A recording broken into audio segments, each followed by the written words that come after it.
A wise man once told me, you can't just check your rearview mirrors, you have to turn around and look behind you.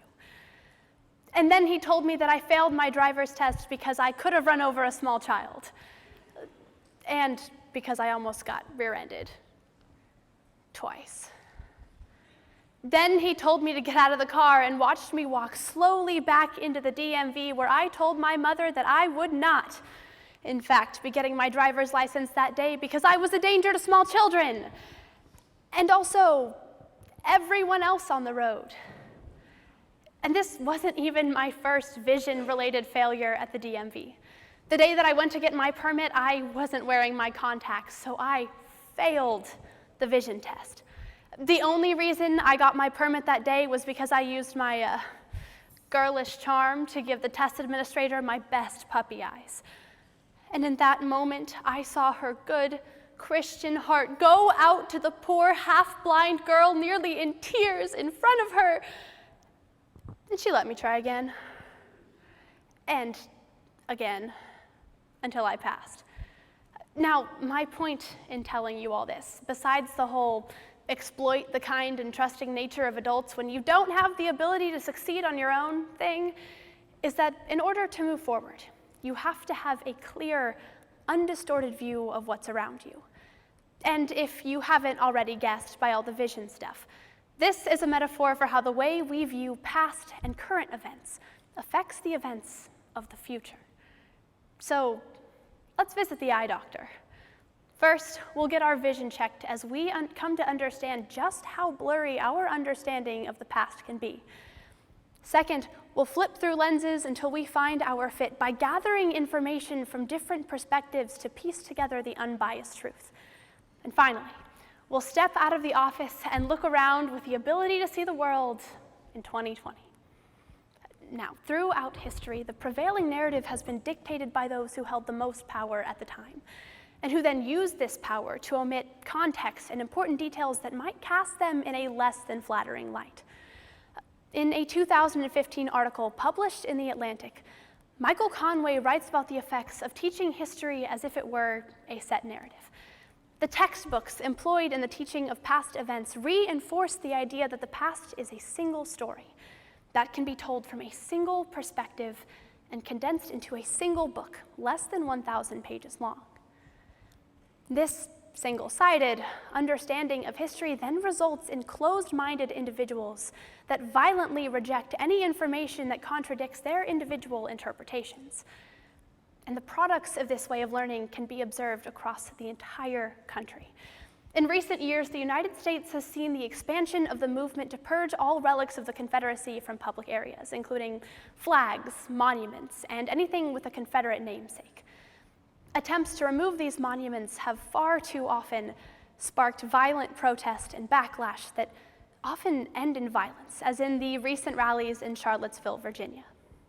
Those who advocate for the protection of these monuments claim that their stance has all to do with the preservation of history, yet fail to acknowledge the fact that the history they are fighting to protect has all to do with slavery and discrimination.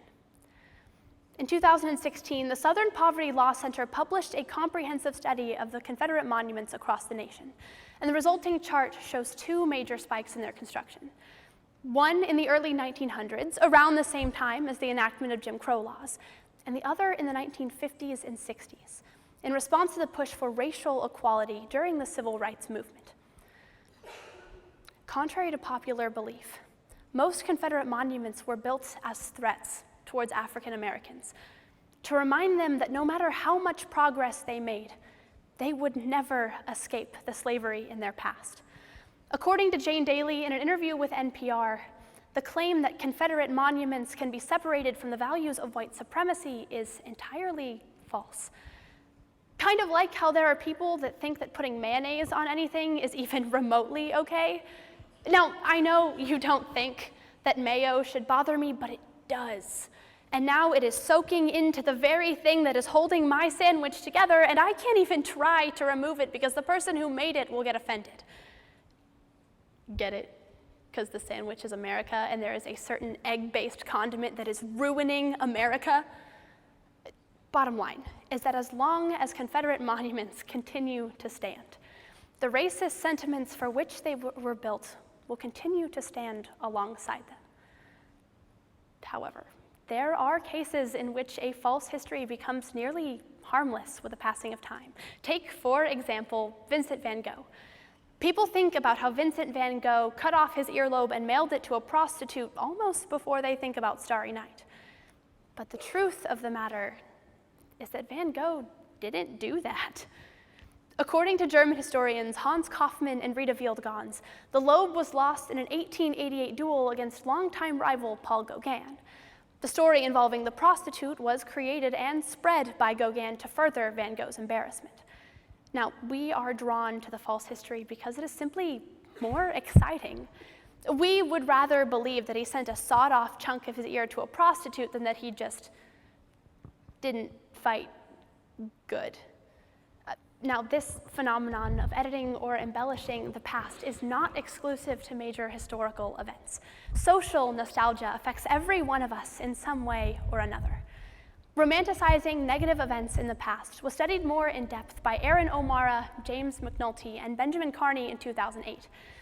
And they determined that there are two factors that should influence whether you think positively or negatively about a negative experience: controllability and overall severity. The study found that people who had more positive memories of a severe negative experience showed an increase in symptoms of depression over time. By dismissing the validity of a severe negative experience, they opened themselves up for similar experiences in the future.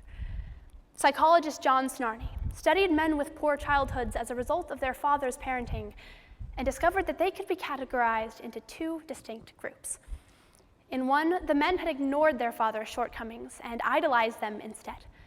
But the second group of men was consciously aware of the low-quality parenting that they had received.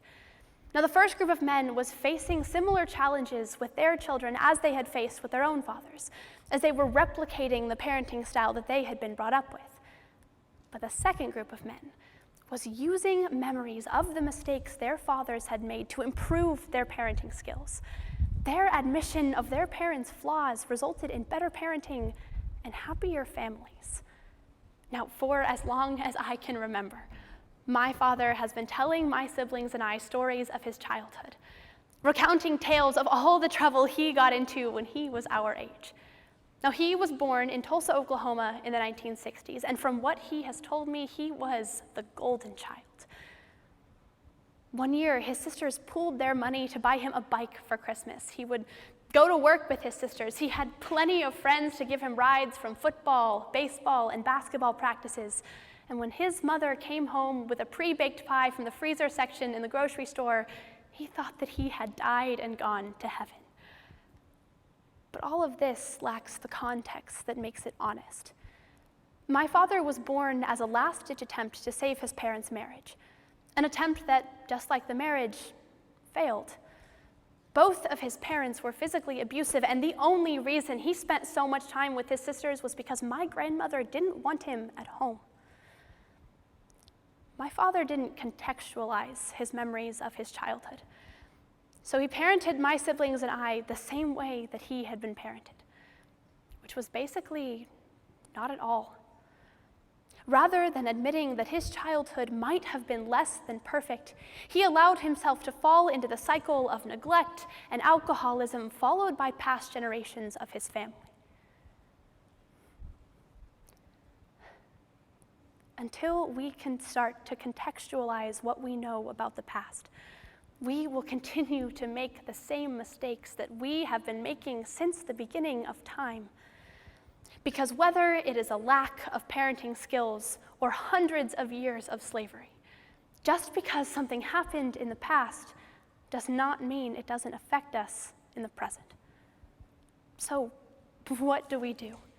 Centuries of selfishly considering only our own perspectives has created a divided society that disregards the points of view of others. Multi-perspectivity is the term given to narration in which multiple perspectives are represented to the audience. Now, this concept, originally a literary term applied to literature in which that had multiple narrators, is now employed by teachers, specifically history teachers, in their curriculum in order to give their students a more well-rounded, detailed understanding of the material they learn. The simple knowledge that there were other people involved in an event completely changes the way it is understood. As David Bruce Smith, founder of the Grateful American Foundation, once said, "You have to know where you came from to know where you are going." Rather than allowing the truth of the past to remain in our blind spot, we have to turn and see it for what it is before we can truly make change. So, let's take our brand new, fully covered by insurance, not that I'm paying for insurance, glasses out of their shiny black case and put them on. There is a whole world of undiscovered truths out there, and we finally have the capability to see them. Thank you.